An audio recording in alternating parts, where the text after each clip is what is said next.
Howdy, hello, hi. This is Lumbradita Talks, and my name is Laura or Lala. And these are some random thoughts on the subject of insecurity, jealousy, envy, and self sabotage. So, I'm the type of person, and maybe this might give some people an insight to how my brain works. I'm constantly forming connections across different things, kind of like forming a constellation when it comes to like human behavior. And some people might say it's not that deep, but honestly, for me, it is that deep, oftentimes. And so I'm going to be talking about sports and some insight and how it made me examine the bigger picture on things that I have observed throughout my life. So let me paint the picture. Over the past 2 years, I have made space for things and come back to things that I really am interested in, but didn't have the capacity for previously. One of those things being sports. Now, I never enjoyed PE. It was not a pleasant experience for me because of the interpersonal dynamics when I was in public school. I can think maybe my freshman year of high school enjoying flag football when they separated us by gender, and me liking flag football, which is kind of random to say this, because I realized that you have to be very clever and smart. It is no contact, but you have to be very clever and smart and see the whole field when you're playing. Beyond that, though, like I had tried different things like tennis. I had been on the volleyball team. I had been in the softball off season, and I did long distance running in track and field. But I didn't go beyond a certain point just because, again, it wasn't a pleasant experience. I did really enjoy swimming, but having access to that when we moved to New Mexico was not really a thing for us. All this to say, when I got to college and I was in the marching band and the basketball band, I really enjoyed going to these basketball games, specifically the women's basketball games, because I found it very fun to watch them. And I noticed back then, and this was while I was in undergrad, so this is between 2002 and 2006, there wasn't a lot of attendance. Mind you, I don't think the WNBA league was not even 10 years old at that point. And so women's basketball really wasn't where it's at now back then. But that has always that's always been like file in the back of my mind. Like people don't really support women's sports uh oftentimes for different reasons. So fast forward to now 2 years ago in 2024. And I had heard about Brittany Griner's story all the way back to like 2022 when she was detained in Russia. There's a pretty long timeline of the series of events that followed that, and it's it interested me in finding out what was going on with her overseas. And in 2024, if I'm not mistaken, it was her first season back in the WNBA. She was playing for the Phoenix Mercury at that time, and I thought it would be really cool to go out there to go see a game and to watch her play. I had seen some of her interviews and I was just interested in her story. So I drove from El Paso to Phoenix to go watch the WNBA, the game. Phoenix, I think they played the LA Sparks, if I'm not mistaken. And when I was there, I learned about other players like Diana Taurasi, who is one of the GOATs of women's basketball. And it was apparently her last season. So I got to see her play in her last season. I learned about players like Kalia Copper and Natasha Cloud, who was like an activist. Um, and so I had a lot of fun and I enjoyed it. And ever since then, I've been following this league and just learning about the different players, learning about their stories, following different teams. One of my friends gives me a hard time. He's like, "Oh, I can't tell if you're interested in like the fact that there's all these like storylines of queer women behind the scenes in the league, or if you actually care about the sport." And I'm like, "It's both. It's both." That's the cool thing about it.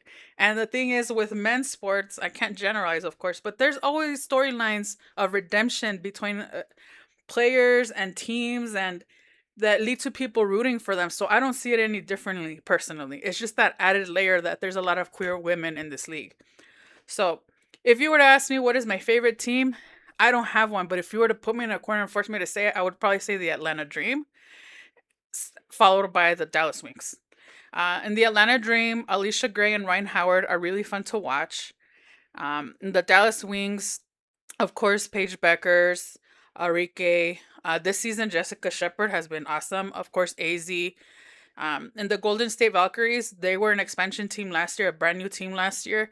And it was really cool to watch them. Kayla Thornton is actually from El Paso, or went to high school here in El Paso, and she has done really well.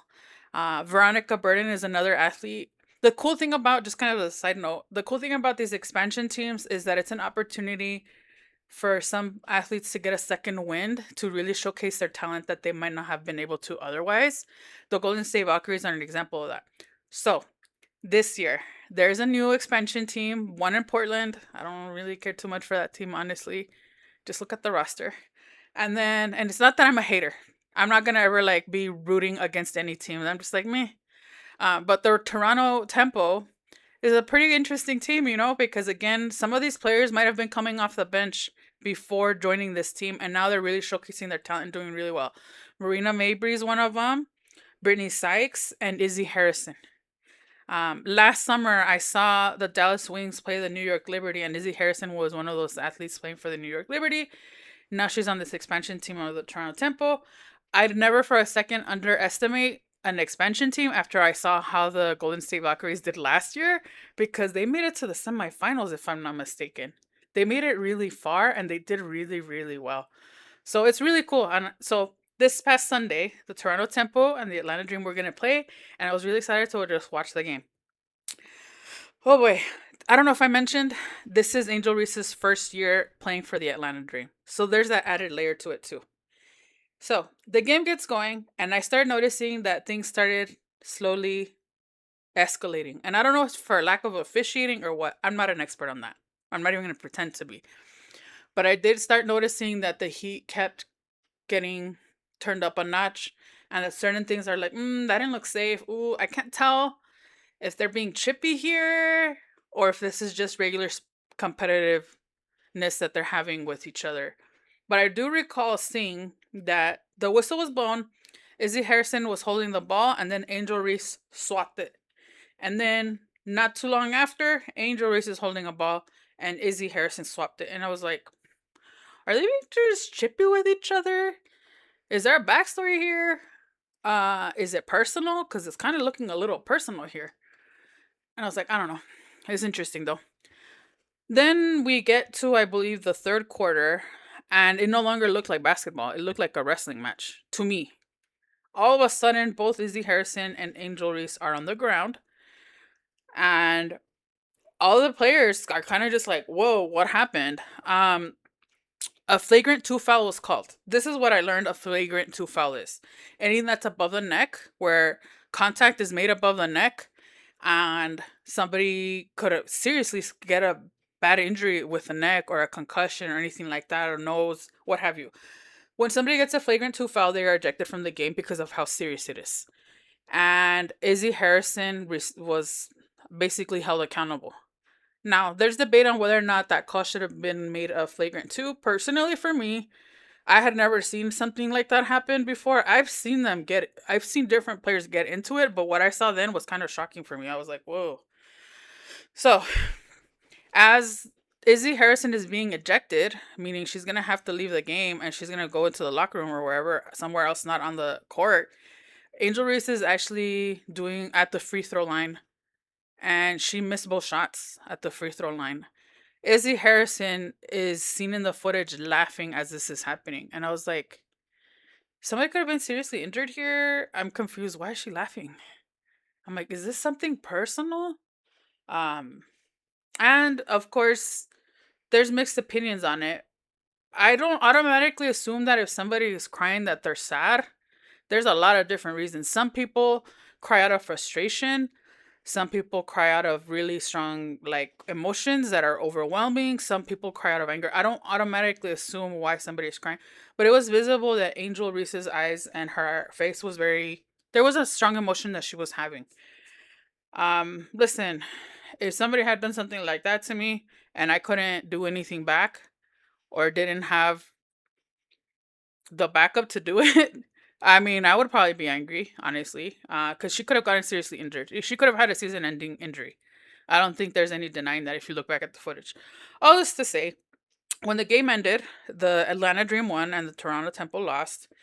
And I looked on social media on threads, and it was so interesting. It got really nasty. It got really nasty on there. The things that were being said.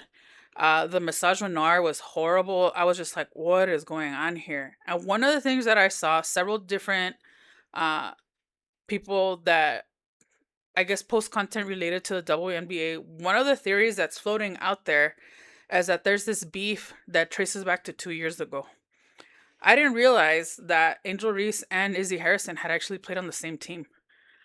In 2024, Angel Reese was drafted into the WNBA and she played for the Chicago Sky. She ended up playing for that team for 2 years.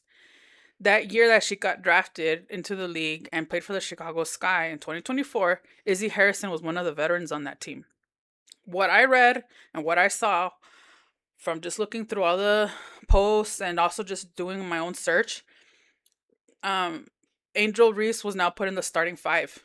And as a result of that, Izzy Harrison was now having to come off the bench. What does that mean for anybody? So basically, you have your first string and you have your second string. I think that's like football terms. You know what I mean? Like your your stars, and then the people that are, I guess, considered the backup, and they're the ones that are coming off the bench to give relief or to help out. That's the simplest way that I understand it. There's theory floating out there that Izzy Harrison has felt some type of way about it, that rookie took her spot, what have you. I don't know if that's actually true. I don't know if I believe it.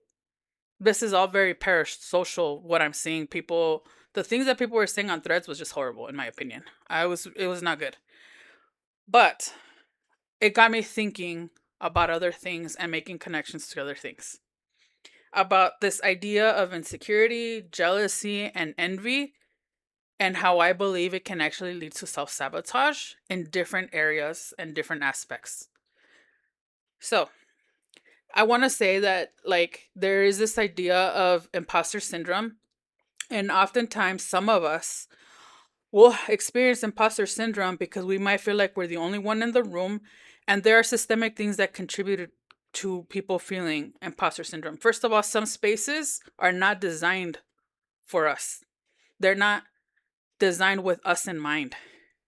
And so they're not welcoming or supportive of us when we show up. There's that.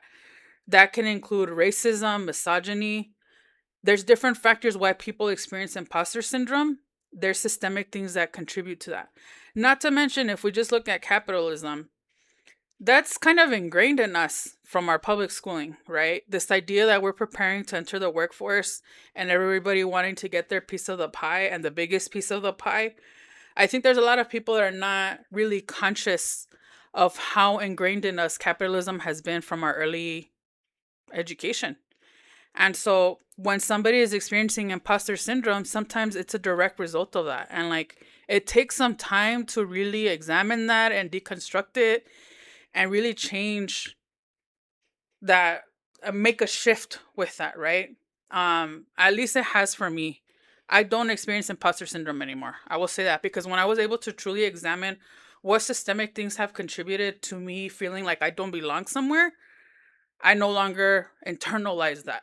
Um, just a thought. That to me is different than insecurity, jealousy, and envy, even though there can be some overlap there, right? Especially like with misogyny and how women, unfortunately, across different spaces are encouraged to compete against each other, to not like each other, and to not be kind to each other, to not uplift to each other. I want us to really think about like, who does that benefit? Who does that really benefit when women are encouraged to be that way? Just a random thought. So I examined how like insecurity, jealousy, and envy have shown up in different parts of my life. For example, like in education, I have seen how that has played out and how it can actually be very detrimental to growing and developing and ultimately hurting students. I am the type of teacher, and I was the type of teacher that like I would share my lesson plans and resources that I had if I could share them. I didn't like to withhold anything because my mindset was that it was to the benefit of the students. And people were often surprised, like that I would just share my resources, my lesson plans. Um, I don't know why they were surprised. Like, for example, I was a general education teacher and I shared my lessons with the special education teachers so that they could modify them to support their students in their resource setting. Like, what's wrong with that? Like, it's to the benefit of the students. Or if I created like a scope and sequence for writing, and heard about a teacher in another campus that needed support with writing, my instructional coach asked if I would be comfortable sharing. I was like, yeah, let me share my folder with you. You give it to her, by all means. Like, I had that mindset, right?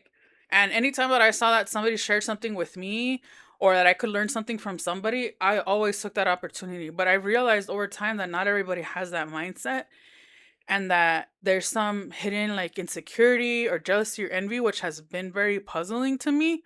Um, because it kind of hinders our progress, our growth. Um, I'm of the belief at this point in my life that if I see somebody doing well, I feel inspired by that. I feel encouraged by that. I want to learn from that. But I see that that's not the case always. And then I think about the pottery world too, right? I just never had taken any art classes, and then I started taking pottery wheel classes, and fast forward 2 years later, I'm selling my pottery. I have encountered some people in the art world that have very much that zero sum mentality, and I haven't mentioned that up until this point. The zero sum mentality, this idea that like because you have, I don't have, and because you have, you're taking away from me. And there's some like insecurity, some jealousy, some envy, which is weird to me because like I have learned so much from watching my friends who are potters. They all have unique, different techniques and ways to go about it. Um, and same for me, like if I can exchange something, a tip, trick, or hack that I've learned, I share it. And I learn a lot from watching. And I feel like I have made a really a point at this in where I'm at in my pottery now to really only connect with people who have a similar mindset about that and not having a zero sum mentality. Like there's literally room for all of us. Every single one of us has our own unique art who will appeal to different people and to who it needs to appeal to and who it needs to move or inspire, right? But I have seen how people in the art world, similar to how I saw in education, do have those feelings of jealousy, envy, insecurity. I haven't seen that anybody's ever jealous or insecure or envious of me as a potter. I'm still very much a beginner. Some people say intermediate. I still consider myself a beginner, similar to how my career in education took me 20 years to get to where I got to. I know with my pottery, I'll probably spend the next 20 years developing an ongoing growth with that and an ongoing learning process. But I have observed it amongst other potters that are very experienced and how there's this jealousy and envy amongst them. And I'm just like, you do realize that instead of you doing that internal work of examining it and healing what you need to heal and expanding your self awareness, you do realize that by you operating under this deficit mindset, the zero sum mentality, not addressing these insecurities that you have, you do understand that you're self sabotaging, right? Because you're missing out on opportunities. You're missing out on opportunities to learn. You're missing out on opportunities to expand. You're missing on opportunities to connect with other people. That's at least my take on it. Like having this type of way of thinking and being can really be a form of self sabotage. And I don't know if enough people think about that or examine that. And so going back to this game that I saw on Sunday with the Toronto Temple, there was a lot of conversation saying that Izzy Harrison was jealous of Angel Reese because of what happened back in 2024 with the Chicago Sky. I don't know if that's actually true. And I do believe that some of the hate and the vitriol that was posted on Threads specifically, a lot of it is rooted in misogynoir, which I felt was very just disappointing and upsetting to see that. I don't know if that's actually true, and I would hate to believe that's true, that that's what led to it escalating to this point. But what I do know is that up until that point, Izzy was one of the highest scorers in that game. She didn't start off playing this season, even though she was already on the team of Toronto for Toronto, because she had a hand injury. She literally just started playing last week and she was on a streak. She was doing so well. And I would not have been surprised if by the end of that game on Sunday, she would have had a double double, if not a triple double. Like she was doing really, really well. And then when she got ejected, it stopped right there. And then her team lost. I'm not saying her team lost because she got ejected. I'm not saying that. But it's just really unfortunate that it led to that. And let's just say that if envy or jealousy or some unresolved feelings between the two of them led to this happening, to me that was a form of self-sabotage. Again, I'm not gonna feed into this hatred or vitriol that was posted online after the game. But it really got me to examine this idea of jealousy, envy, insecurity, and how it can really lead to self-sabotage. And I guess the new wisdom, if I were to share, is that like if at any point you experience feelings of jealousy, envy, or feel insecure about something, examine what has contributed to that. Are there systemic things that have contributed to that?